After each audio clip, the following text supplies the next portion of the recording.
बार हंसने हंसाने के लिए हमारे बीच में एक बहुत अच्छे कवि हैं। क्या हो गया भाई साहब?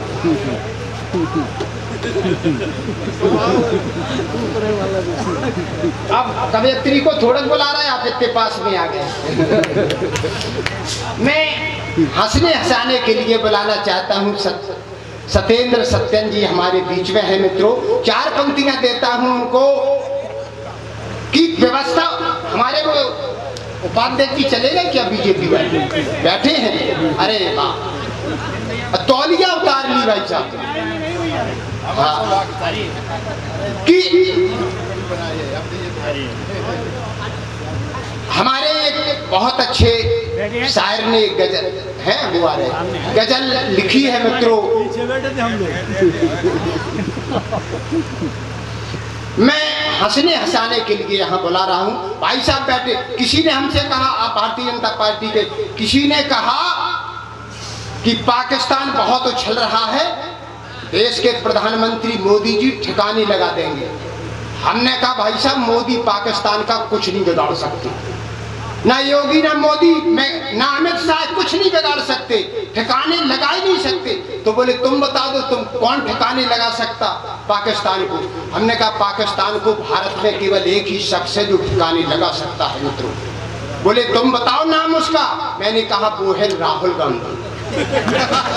मैंने भाई साहब हंसने की बात नहीं है, प्रमाण है, जिसने 80 साल पुरानी कांग्रेस को ठिकाने लगा दिया साहब, वो पाकिस्तान को तो लगा ही देगा।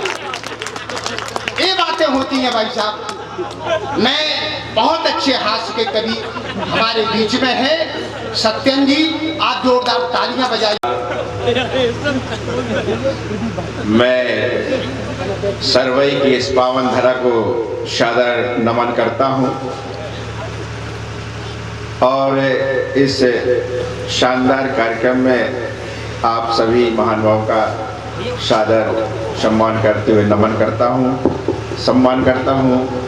सम्मानित मंच का बहुत अच्छा आप लोग इन कवियों को झेल रहे हैं। अब सोच रहे होंगे ये भी आएगा, इसको भी झेलना पड़ेगा।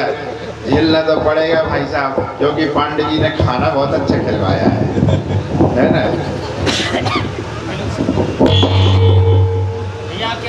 सबसे पहले तो भाई जिनके जन्मोत्सव के अवसर पर ये कार्यक्रम हुआ, कार्यक्रम का आयोजन किया गया पांडे परिवार के द्वारा। हेलो,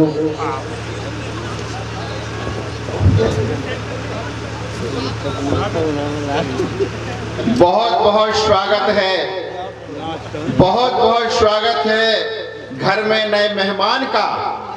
बहुत बहुत स्वागत है घर में नए मेहमान का। एक श्रोता और बढ़ गया, एक श्रोता और बढ़ गया। समझो मेहनतनामा मिल गया इस कवि सम्मेलन की शाम का। हमें तो मेहनतनामा मिल गया भैया। साथियों, बड़ी प्रेम मोहब्बत की बातें भी आपने सुनी। लोगों ने पत्नियों के बारे में जाने क्या क्या कहा। मैं तो अपनी पत्नी को साथ लेके चलता हूँ। सामने मेरी श्रीमती जी बैठी हुई है। हमारे एक पड़ोस के सज्जन बोले कि आप लोगों में कभी विवाद नहीं होता है, आखिर ऐसा क्या कारण है? हमने कहा हमारे बीच में ज़्यादा विवाद नहीं होता है, क्योंकि वो छोटे छोटे बड़े बड़े फैसले वो ले लेती है घर के, और छोटे छोटे फैसले मैं ले लेता हूँ। तो बोले कौन से ऐसे बड़े बड़े फैसले, छोटे छोटे फैसले? मैंने कहा कि जैसे कहाँ ज़मीन खरीदना है, कहाँ लड़के का रिश्ता करना है, कहाँ बच्चे को पढ़ाना है, किस पड़ोसी से अच्छे व्यवहार रखना है, ये हमारी श्रीमती तय करती हैं। और बोले आप क्या तय करते हैं? मैंने कहा मैं तय करता हूँ कि इराक पे हमला होना है कि नहीं, अमेरिका को हराना है कि नहीं। ये छोटे छोटे फैसले हैं, ये मैं ले लेता हूँ। घर में विवाद की संभावना नहीं रहती। काय को विवाद होगा? हम तो ठहरे वकील आदमी, दोनों वकील ठहरे हो। एक सज्जन आए, बोले यार वकील वकालत हमको समझ में नहीं आती, जरा बताइए आप। हमने जो प्रैक्टिकल के लिए बताया, हमने बोले बताओ। हमने कहा तो हमने कहा देखो, 2 आदमी मेरे पास आए, तो मैंने एक से कहा कि भाई, बोले आपकी सलाह लेनी है वकील साहब।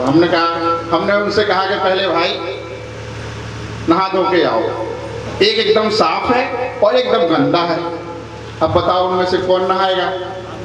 तो फटाक से जवाब देते, बोले गंदा नहाएगा। वकील साहब बोले यही तो है, बोले साफ नहाएगा। साफ वाला इसलिए पहले नहाएगा क्योंकि उसको सफाई की इज्जत है, पता है क्या होती है। उसको साले को पता ही नहीं है कि सफाई क्या होती है, गंदा काहे को नहाएगा? बोले हाँ सही बात है। अब बोले कौन नहाएगा? फिर उन्होंने पूछा, बोले अब कौन नहाएगा? फिर से बताओ। बोले साफ नहाएगा। बोले साफ क्यों नहाएगा? गंदा नहाएगा? गंदे को जरूरत है, साफ तो पहले से साफ है?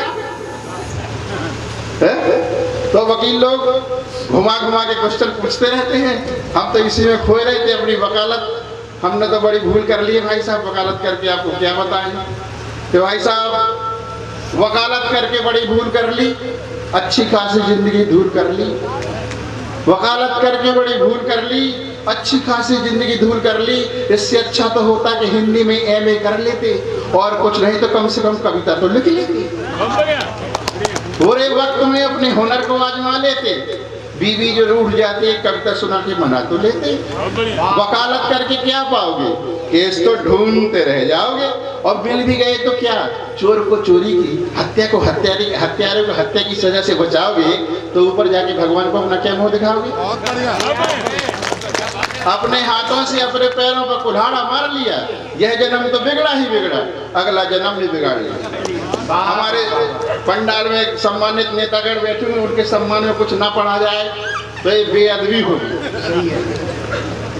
तो हमारे एक मित्र थे, वो चुनाव हार गए। हमारे सर कंधा रख के, सर को अपने कंधे पर रख के कहने लगे जनता को, वो भी कवि थे, और अरे ओ जनता, तुझे भी ऐसे क्या गम थे? क्या हम किसी से कम थे? अरे जो जीत गए वो ठर्रा, हम तो रम थे। श्री रामचंद्र जी जीत गए हैं, ये ठर्रा हम तो रम थे। तूने बेकारी हमें किसी से कमा का। अरे भ्रष्टाचार के मामले में तो नहीं हम देखते कोई स्पीड ब्रेकर ना कोई ना का। अरे भ्रष्टाचार के तो अभी तक के हम सभी रिकॉर्ड तोड़ देते। सच मानो जयललिता सुखराम लालू को बहुत बहुत बहुत बहुत पीछे छोड़ देते। अरे हम तो वो थे जो भ्रष्टाचार का विश्व कप कराते, और यकीन मानिए जीतकर हमें आते।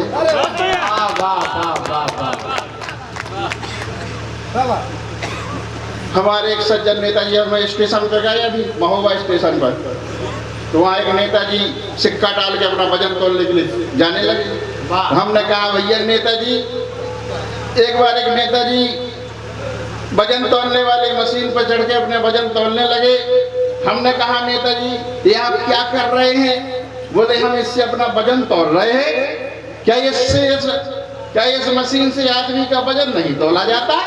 हमने कहा तोला तो जाता है, लेकिन नेता आदमी की श्रेणी में कहाँ आता है? तोला तो जाता है, लेकिन नेता आदमी की श्रेणी में कहाँ आता है? आपके तौलने का तो कांटा और होता है जिसे चुनाव कहते हैं, मगर उसमें भी कभी कोई नेता कम तो कभी और वेट होता है। भगवान करे कोई ऐसा कांटा बन जाए जिसमें नेता का सही सही वेट आए और ये जनता बार बार धोखा खाने से बच जाए।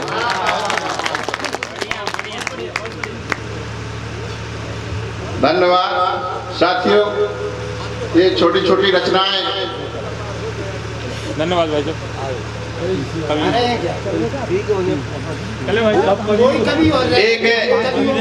ममता पानी को सुनिए, ममता पानी को सुनेगा चले गए, समझ लीजिए, समझो कुछ नहीं सुना। भाई हम लोग न कवि बन जाए। अरे ममता पानी को सुनिए आप, ममता पानी जी चाचा।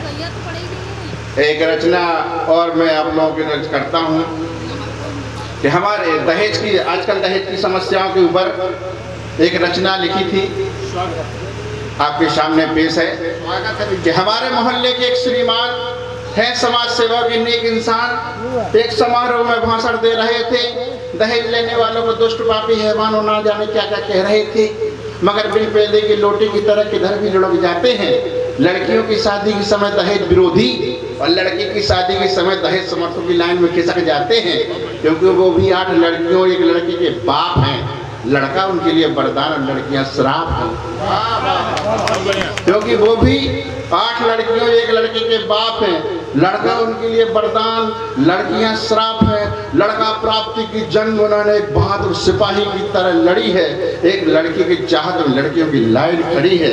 लड़के की शादी तो उन्होंने जैसे तैसे कर दी है, लड़कियों की शादी तो उन्होंने जैसे तैसे कर दी है, परंतु लड़के की शादी के वक्त उन्होंने सारी शराफत एक तरफ रख दी है। आजकल वो कुछ खुश नजर आने लगे हैं, क्योंकि उनके यहाँ भी उनके पुत्र हेतु शादी के आवेदन आने लगे हैं।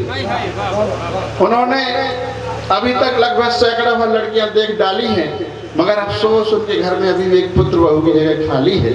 उन्होंने अपने मन में ठानी है, उन्होंने ये नहीं देखना कि लड़की छोटी है या सियानी है, उन्होंने तो अपने 8 लड़कियों की कसर एक लड़के में निकाल ली है।